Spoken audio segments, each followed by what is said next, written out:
This is where we left off in the first book. A ton of differences between the first season and first book, but honestly I like them both for what they are. And if this first video does well and people want to see more, I'll definitely continue this series and make a video for every single book.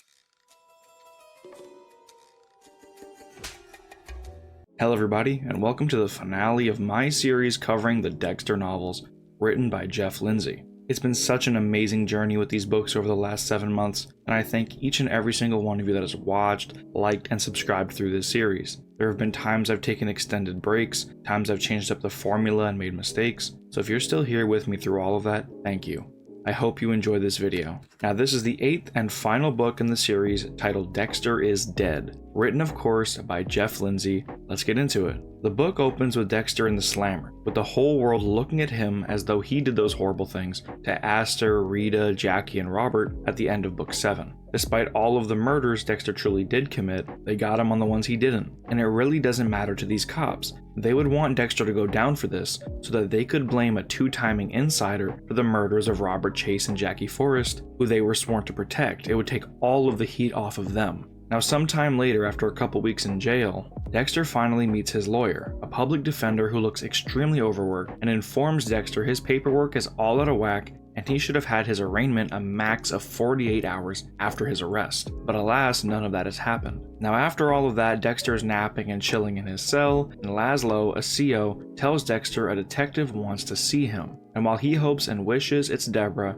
it is in fact Detective Anderson. Their interaction is not very kind, and after Anderson illegally asks Dexter what his lawyer said about all of this, Anderson was forced out by a captain and Dexter was sent back to his cell. And while in his cell, Dexter got thinking. Anderson was doing shoddy police work, probably faking things and forging paperwork, and since that's what was keeping Dexter in there, he could potentially turn this into tangible evidence and get Anderson in a big stink, which may get Dexter out of there. But to do that, Dexter desperately needed Deb's help. However, the next time he would get pulled from a cell for a visitor, and it did happen to be Deb, she wasn't in any mood to put up with Dexter's bullshit. She was there to get custody of the kids. And while she knew that Dexter was innocent of the murders at this time, she had an existential crisis when it came down to what might happen if Dexter gets out. How many more people would he kill, and how they would be on her conscience too, since she helped him get out.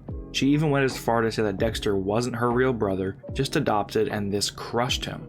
However, just because one sibling gave up on him doesn't mean the other one did, because Brian hired Dexter, the most expensive, revered lawyer in Miami. The next morning, that lawyer was able to get Dexter out of jail temporarily, and Brian was there to pick him up. In the car, they talked about what they may do, and when the topic switched to Masuka, we found out that he actually stood on business when Detective Anderson tried to lean on him. Now we figured out that Dexter's no longer opposed to perhaps taking Deb out. After all, she wrote him off, why wouldn't he write her off? But this thought was fleeting. As much as he probably didn't want to admit it, he still wanted Deb around.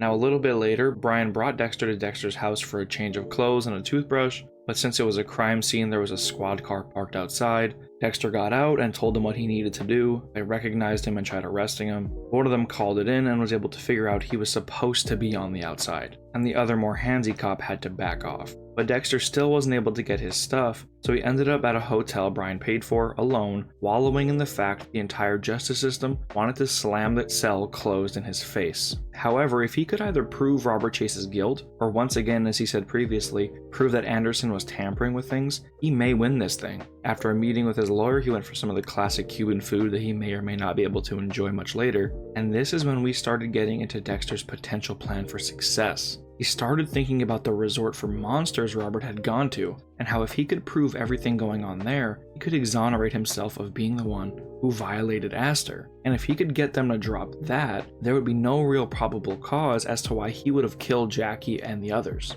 And since Robert went by plane, there would be a paper trail, and honestly this was something I kind of enjoyed. It wasn't very often in this series that we had storylines that mattered past the book they had been first introduced in, so this was a welcome change. Now back at Dexter's hotel now, there were cops downstairs. One squad car, so it was unlikely that they were going to arrest him, more likely that they had just figured out that that's where he was staying and wanted to check in for whatever reason. That wasn't important though, because as Dexter made his way in, avoiding any contact with the cops, he found a dead man sitting in his hotel room. He had pieced together that he had died rather quickly, and it had been quite recent. He had also pieced together that whoever the assailant was had to still be in the room. That or the man had stabbed himself, which was far less likely. So Dexter made his way to the closet, and after waiting for someone to jump out and attack him, he opened it and found another dead man. He had put it together that these men had in fact killed each other. But why, and why here? After some thinking, he concluded that this room was paid for by one of Brian's credit cards, anonymous as he called it, and the two men were likely involved in the drug trade based slightly on their assumed ethnicity according to Dexter. He called Brian and confirmed Brian knew who one of the men was, and told Dexter he'd be on his way. As he got there and they moved the bodies out and went on a drive, Brian explained what exactly was going on. He'd gotten involved with some drug lord, small fry in comparison to the drug lord that was rivaling the one he was working with, and after realizing he may be on the losing side of the war, he and the guy he recognized ripped off Raul, the drug lord, and made their getaway expecting Raul to die. Unfortunately for him, that didn't happen. Raul won, and now he was after Brian. Brian asked Dexter for his help dealing with the cartel, and in return, Dexter asked for Brian's help with getting the information in Mexico or LA regarding Robert to clear his name. Sometime later, Dexter had called Vince to set up sort of a meeting to talk about a lot of this stuff and see what kind of help he could get, but in the meantime, before he could meet, Deb finally signed away custody of his children to Deb, stating fatherhood had no real meaning to him and that Deb would be a better role model, basically just pushing them out of his life for good. When Dexter and Vince met up, Vince told him how crazy Anderson had gotten, falsifying records, forging signatures, and nobody in the department was doing anything about it because they wanted Dexter caught up. Dexter convinced Vince to agree to bring him a file that he would bring to his lawyer, and later that day, Dexter made his way to Vince's house to collect it, and as he did, he brought the file to his lawyer, and they looked over it together. Following this, Dexter headed to Deb's to drop off the custody papers. She barely gave him the time of day, and that night, as he struggled to fall asleep due to a party being in the same hotel as him, he didn't remember if he had locked his car door. So as he stood up and walked to the window to click the button, his car blew up, sending glass shattering, cutting Dexter up, and causing major damage to the hotel. Sometime later, as Dexter was being checked out by medics and questioned by a cop, Anderson pulled up and not only cuffed Dexter, but smacked the shit out of him. The uniformed officer intervened and uncuffed Dexter, and the FBI showed up to question him some more. He told them pretty much everything that's been going on, minus the cartel business obviously, and following this he called Brian to explain what was going on. After this he called his lawyer who answered in Spanish, and after explaining the happenings of the night, the lawyer asked where Dexter would be staying. This raised a few red flags for me, but I kept my suspicions on Mr. Lawyerman on the down low for now. The news report of the bomb was all over the place, Dexter's lawyer appearing to defend his client publicly while also throwing a couple of shots at the Miami Police Department for harassment and police brutality.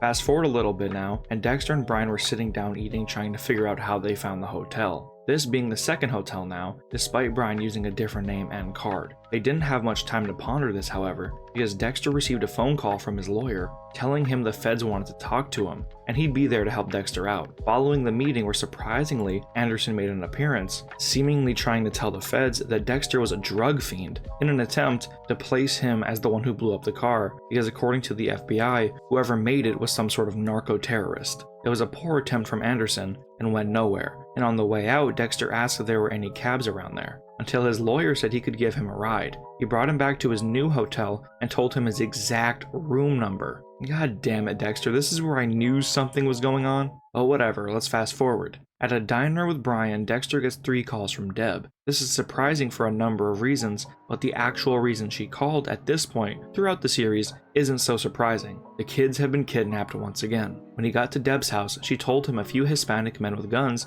snatched them up and shot a teacher and drove off in a blue SUV. And after some thinking and trying to remember where exactly he'd seen this vehicle before, because he did remember seeing it, and quick side note, Deb ripped up the custody papers and Dexter made it clear, why would I help you? You stole my family from me. But she ripped it up, so now it's back to family business. He told her to trust him, and she handed him an unregistered firearm. Now was time to set somebody up. Like us as the readers, Dexter now had his suspicions of the lawyer, who he now assumed got persuaded by Raul to get rid of him to get to Brian. Because if you remember, Brian told told Dexter that this guy was like the Better Call Saul of this universe. He dealt with a lot of bad guys. So he had told the lawyer he'd be at so-and-so hotel at so-and-so time in so-and-so room, and he also set up Detective Anderson by doing the same thing, except doing it through Vince's emails that Vince had told him in secrecy. Anderson started reading, and his setup worked a little too well, as when he and Brian entered the hotel room, there were 2 dead men who worked for Raul and a quickly dead Detective Anderson. Still nobody to tell Dexter where the kids were. However, he still had the lawyer as that final ace in his sleeve, and he was going to bait himself out one last time.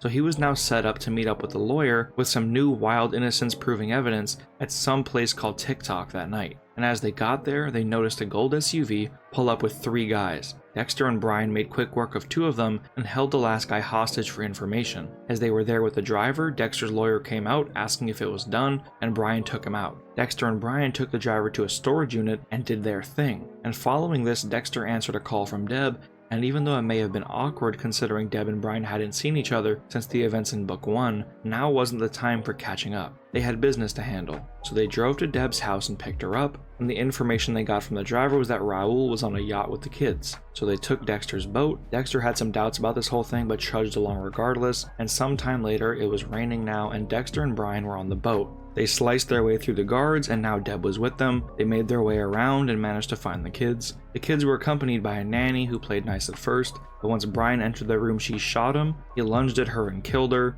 but the gunshot was an alarm clock of its own, and this was when Brian had the brilliant idea to use an explosive that unfortunately ended up killing him. Raul came out now and shot a discombobulated Dexter as he tried to move out of the way. This encounter went on for a while until Raul was standing over Dexter again and was nearly about to kill him when Deb shot and killed Raul. Dexter was bleeding profusely and couldn't hear anything due to the explosion. He told Deb to go and take the kids and he'd be there soon. He just had to blow up the boat because of the evidence. So Deb left and Dexter went and dropped the bomb off on the fuel tank, ready to send this place to high hell. But Dexter was getting cold now. He was covered in blood, and suddenly he could see his mom. But he wouldn't let this happen again, sitting in blood waiting for someone to save him. So he made his way outside and saw his old family friend, the moon. The last thing he sees before he succumbs to his wounds. Dexter is dead. Wow guys, what an end to this journey. I've thoroughly enjoyed my time with these books and sharing it with all of you guys. It's been so cool finding people interested in the same stuff as me,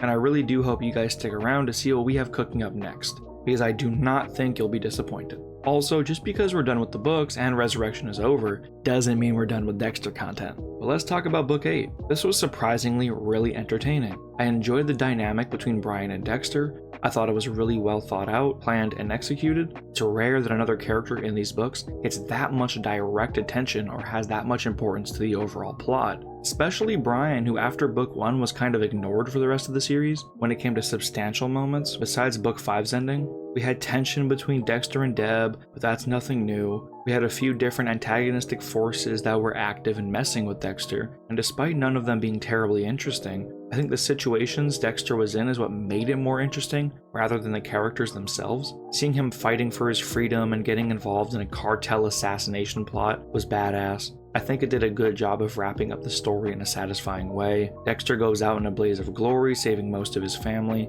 and dying out on the water where he'd brought so many before him. I also thought the entire ending sequence was one of the better paced ones we've had. Overall, this was a really good entry and an even better conclusion for the final dance of America's favorite serial killer. Thank you to everyone who's watched these videos, and despite how much shit I've given some of his plot lines and endings, and even full books sometimes, thank you Jeff Lindsay for introducing the world to such a fun and interesting character. Goodbye everybody, and I'll see you guys in the next one.